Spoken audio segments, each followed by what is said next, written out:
오늘 저는 예수님과 베데스다라는 제목으로 여러분과 말씀을 나누려고 합니다. 예전에 제가 무수히 많은 선배 목사님들의 그 설교를 들으면서 이런 얘기를 하나 하셨어요. 그 목사님, 선배 목사님 하신 말씀이 내가 제일 두려운 게 무엇인 줄 아십니까?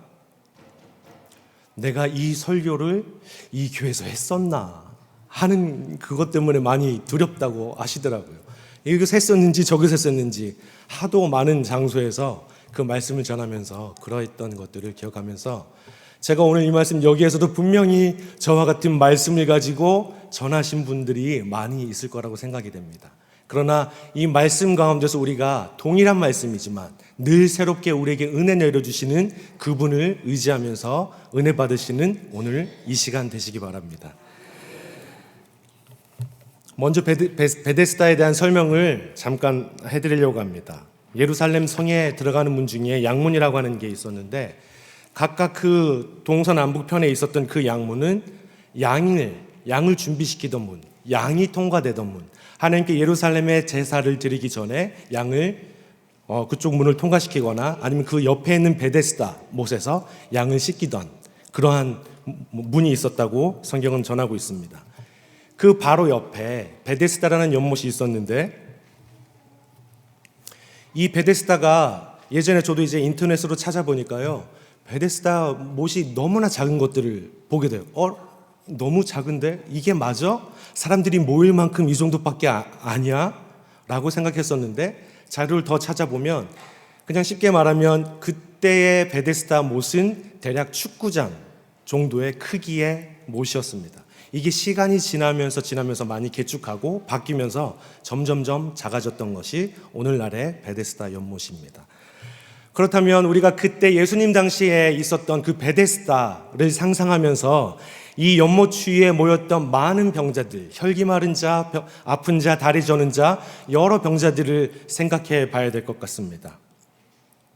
먼저 이 베데스다라고 하는 의미는 집이라는 뜻을 가지고 있고요.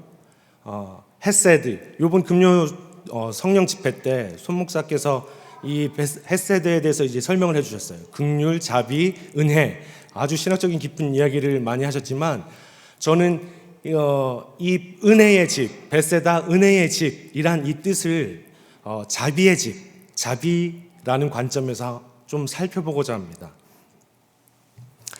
먼저 자비라는 뜻을 한번 한자로 살펴보니까요, 남을 나보다 더 사랑하고 가엾고 안타깝게 여기는 것이라 말하고 있습니다.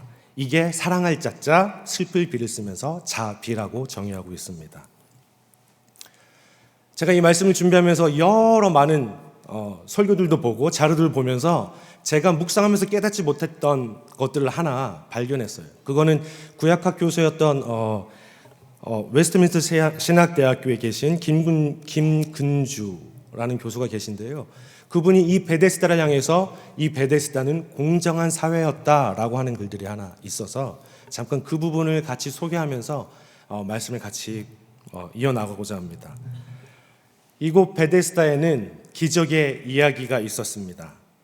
4절 말씀처럼 천사가 가끔 못에 내려와서 물을 동하게 될 때, 움직이게 될 때, 이때 먼저 들어가는 사람이 어떤 병에 걸렸든지 낫게 된다는 기적과 같은 전설이 내려왔습니다.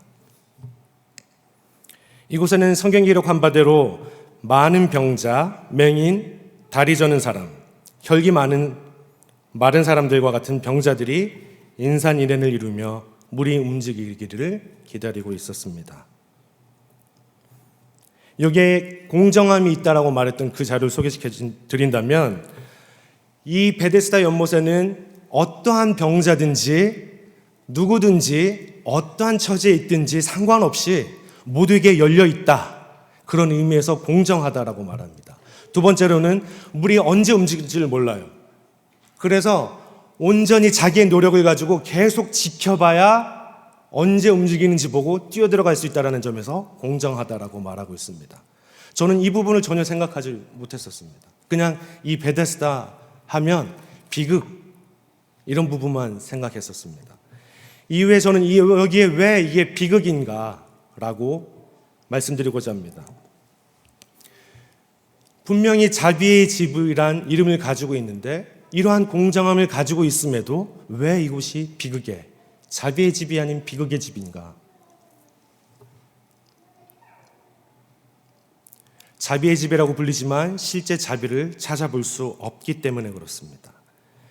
누구든지 치유받을 수 있는 공정한 기회가 제공되었지만 실제로 이 베데스다 사회 구조 안에서는 공정함을 발견할 수가 없게 됩니다. 3절 말씀에 보면 많은 병자들이 여기에 모여 있습니다. 그러면서 그 병자들로 인해서 하나의 조그만 공동체, 하나의 베데스다 사회를 이루었을 겁니다. 여기에서 어떤 사람들이, 이런 사람들이 모여서 어떤 말들을 주고받았을까요? 잘 왔어. 여기에 있으면 너도 나을 수 있어. 나랑 같은 비슷한 처지네. 아이고 저런. 우리 힘내자. 우리 여기서 같이 하면서 꼭 나와서 우리 이제 다시 한번 저 사회로 환원돼서 잘 살아보자. 여러 가지 말을 하며 동병상련의 정을 나누었던 곳일 것입니다. 그러나 이 동병상련의 정을 초토화시키는 사건이 발생합니다. 그건 언제냐면 바로 연못의 물이 동하는 순간입니다. 먼저 들어가는 한 사람만 고침받기 때문에 베데스다의 기적에 목매며 기다린 이들은 지위 고하를 막론하고 어떻게든 연못 안으로 달려 들어가야 됐습니다. 내 주변의 사람들 신경 써줄 여유가 없었습니다. 그 구원을, 그 치유를 쟁취해야만 살아갈 수 있었습니다.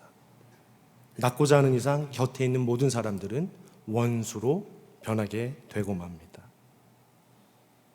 저 사람을 어떻게든 내가 짓밟고 나서라도 내가 꼭 나아야 되는 그러한 비극적인 결말이 이곳 베데스다에 있었습니다.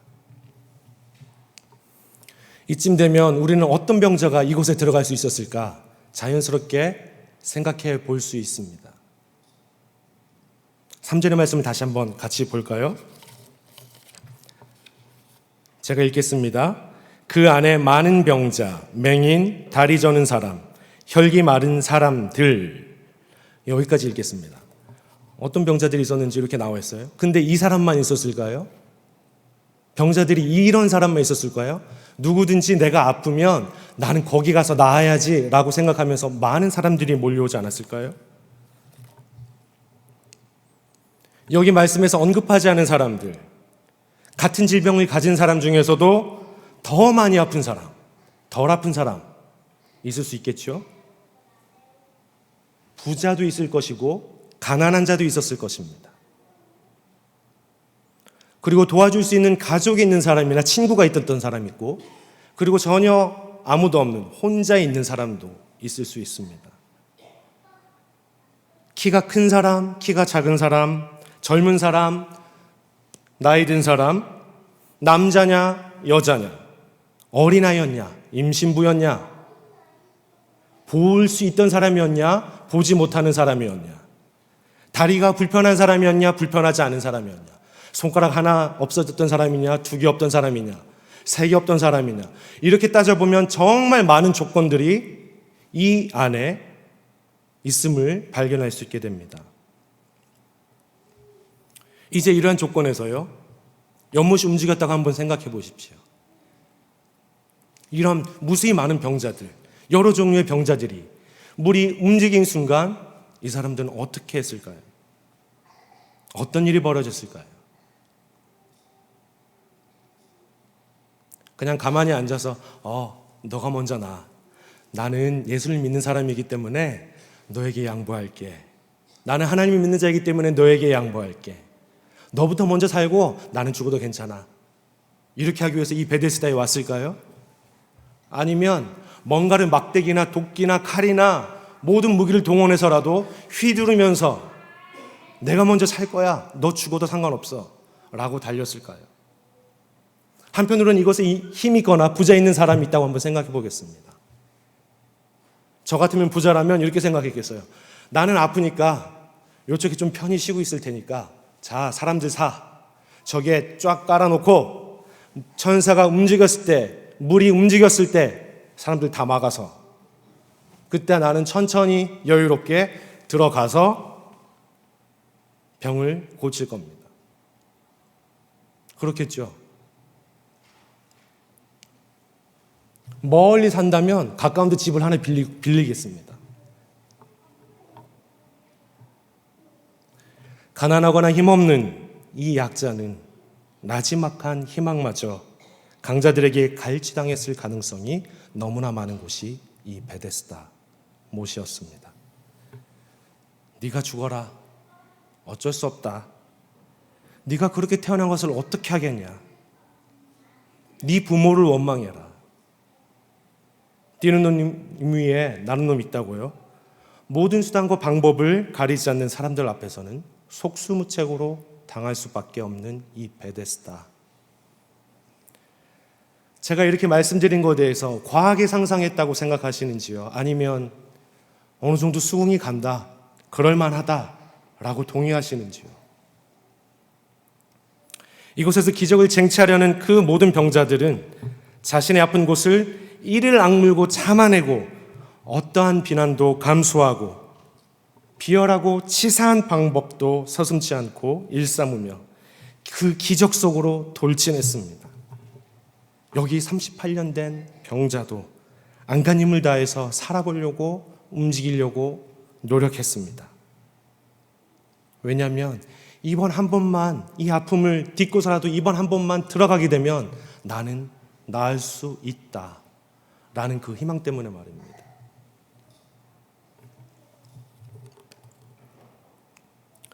만일 저와 여러분이 이 병자와 같은 처지였다면 어떠한 행동을 하고 있었을까요? 이 상황에서 어떠한 행동을 하는 것이 옳은 것이었을까요? 그냥 현실의 벽 앞에서 무너져서 포기한 채 병자와 같이 근근히 살아가고 있었을까요? 아니면 앞서서 말씀드렸던 것처럼 어떻게든 경쟁해서 내가 살아야겠다 이런 행동을 취하고 있었을까요? 이처럼 동병상련의 정을 나누었던 이 베데스다, 연못이 움직이는 순간 모든 것을 초토화하고 그 순간 내 옆에 있던 정을 나누던 그 사람은 더 이상 간 곳 없고 원수로 변한 곳이 이 베데스다 사회였습니다. 선착순 1등만 살아남으니까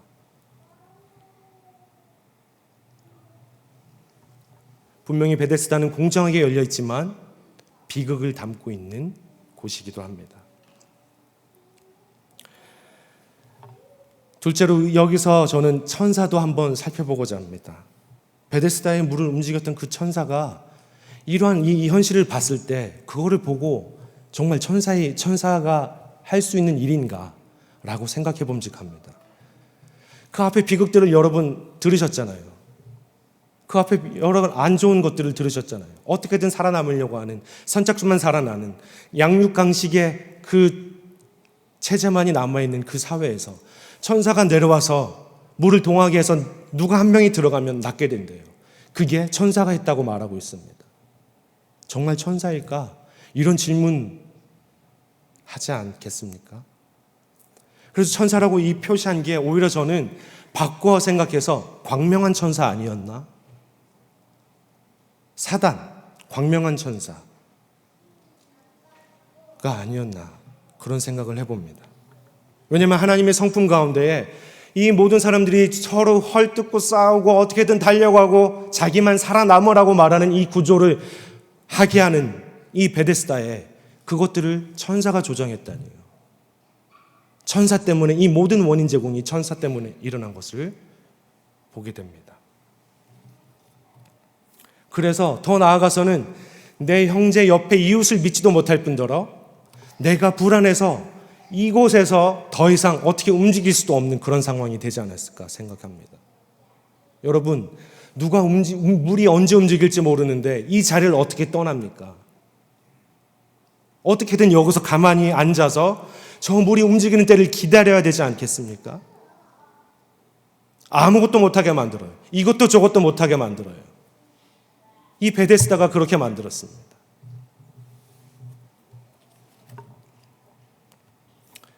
여러분, 이제는 38년 된 병자를 돌아볼 시간입니다.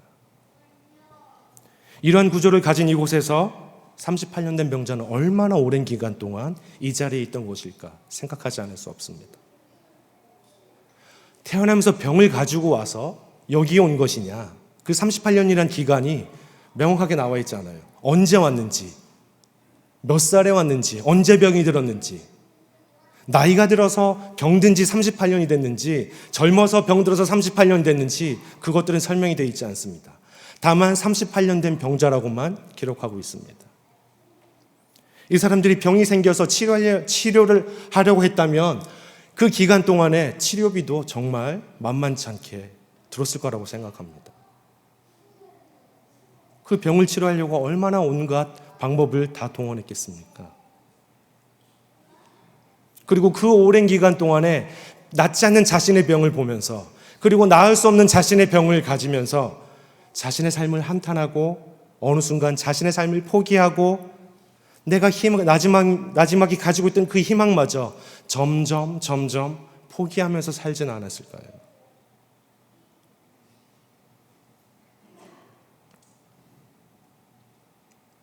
성경 7절 말씀에 보면 이렇게 기록하고 있습니다. 제가 읽어드리겠습니다. 병자가 대답하되 주여 물이 움직일 때에 나를 못에 넣어주는 사람이 없어 내가 가는 동안에 다른 사람이 먼저 내려가나이다. 이 말을 볼 때에 이 사람은 불성실한 사람이 아니었어요. 어떻게든 살아보려고 움직였다라는 거예요. 누군가의 도움을 취할 수 없는 상황에서도 내 힘으로든 어떻게든 기어서든 아니면 천천히 가서든 움직이려고 했다라는 사실을 발견할 수 있습니다. 게으르지 않았어요. 불성실하지 않았어요. 정말 열심히 살았어요. 그런데 베데스다는 이런 사람을 받아들일 수가 없었습니다.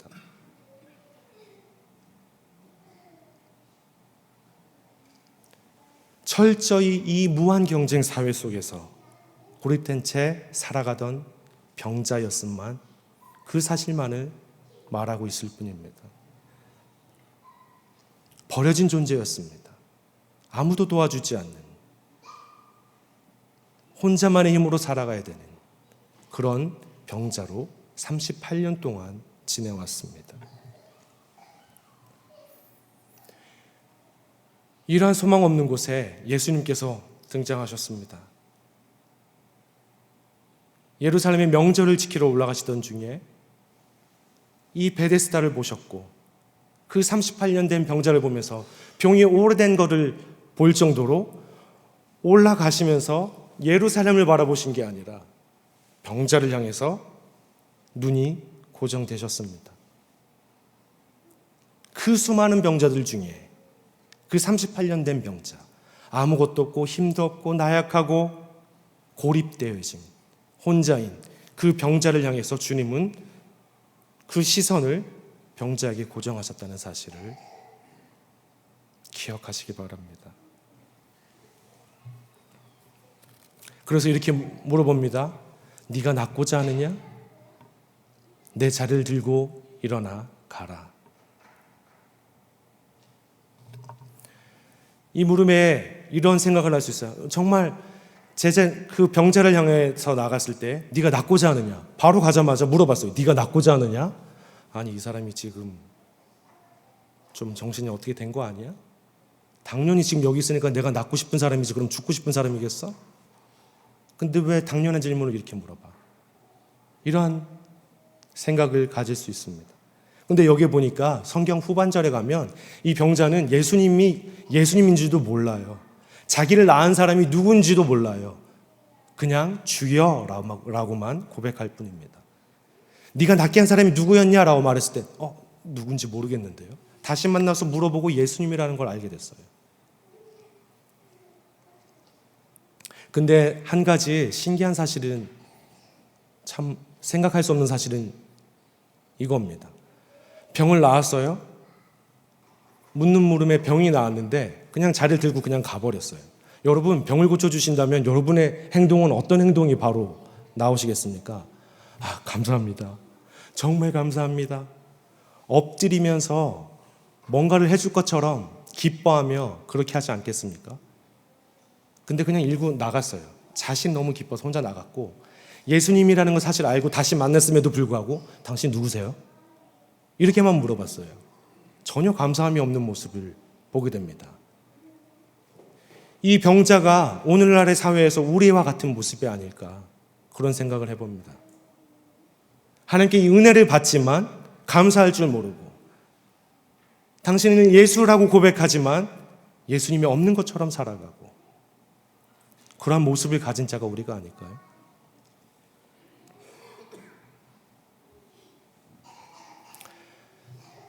그러나 예수님께서는 이 베데스다에 찾아오셔서 네 자리를 들고 일어나 걸어가라 명하셨던 그 사실을 볼 때에 베데스다에 있던 그 구원을 이용하시지 않으셨어요. 베데스다에 있던 그 사회의 체제에 순응하지 않으시고 오히려 새로운 것, 예수님 자신께서 내가 죽겠다, 네가 살아라 라고 말씀하신 것처럼 네 자리를 들고 일어나라, 네가 구원받았다 선포해 주시는 새로운 대안을 제시해 주십니다. 제가 이 말씀을 보면서 여러분께 잠시 그 PPT 그림 하나를 보여드리려고 합니다. 이게 한동안 인터넷에서 한동안 이렇게 돌아다니던 건데요. 여러분, 오늘날의 이 세상이 이런 모습으로 한 컷으로 설명되고 있습니다. 이건 뭐냐면 말씀 안 들어도 이해되시겠죠? 분명히 동일한 출발선에 있어요. 베데스다와 같이 공정한 사회, 공정하게 주어지는 기회 안에 있어요. 그러나 그 조건들은 다르다라는 거예요. 베데스다에 있던 그 병자들과 같이 이런 조건들이 누구는 부모님의 힘을 입고 누구는 가난한 자의 어쩔 수 없이 이렇게 끌고 가야 되는 동일한 출발선이지만 그 끝을 예상하게 하는 이 그림, 여러분 이 그림을 보면서 마치 이 베데스다의 사회와 지금의 이 사회가 동일하다고 느끼지 않으십니까? 그렇다면 여러분, 우리가 바라보고 있는 것이 무엇입니까? 베데스다 사회 같은 베데스다에서 주는 그 구원, 그 만족감이십니까? 아니면 예수님께서 찾아오셔서 네가 자리를 들고 일어나 걸어라 라고 말씀하신 그 예수님이 우리의 삶의 목적이 되십니까? 세상 가치가 여러분의 삶의 목적이 되셨습니까?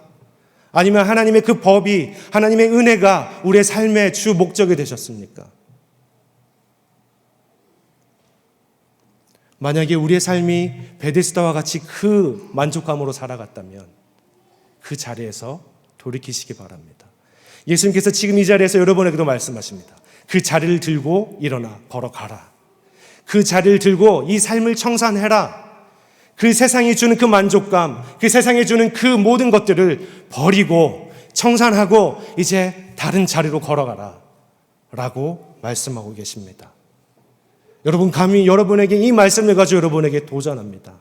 여러분이 어떻게 살아가야 될지, 무엇으로부터 오는 그 만족감으로 살아가야 할지 다시 한번 생각하시고 하나님의 은혜 가운데에 늘 거하시는 여러분의 삶이 되기를 우리 주님 안에서 축원드립니다.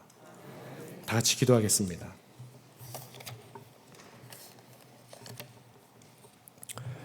우리에게 좋은 곳으로 은혜 내려주신 하나님의 크신 사랑에 감사를 드립니다. 어느 순간 우리 인생에서 주님이 보이지 않는 것 같은 그때에도 그러나 주님은 여전히 나에게 시선을 고정하시고 우리를 돌보시고 자비 내려주시는 분이심을 믿습니다. 주여, 우리의 영육간의 아픔을 또한 깨끗하게 씻겨주시기 원합니다. 그래서 우리 인생이 어디에서 무엇을 하든지 무엇을 먹고 마시든지 주님으로 인하여 우리의 삶이 더욱 풍성해지고 가치 있는 삶을 살도록 은혜 베풀어 주시옵소서. 나를 향한 주님의 그 발걸음과 역사하심은 멈추지 않으심을 우리가 믿사오니 성령님, 우리 삶 깊숙한 곳까지 오셔서 그분의 뜻하신 은혜의 삶을 살아가도록 힘 주시옵소서. 예수님의 이름으로 기도하옵나이다. 아멘.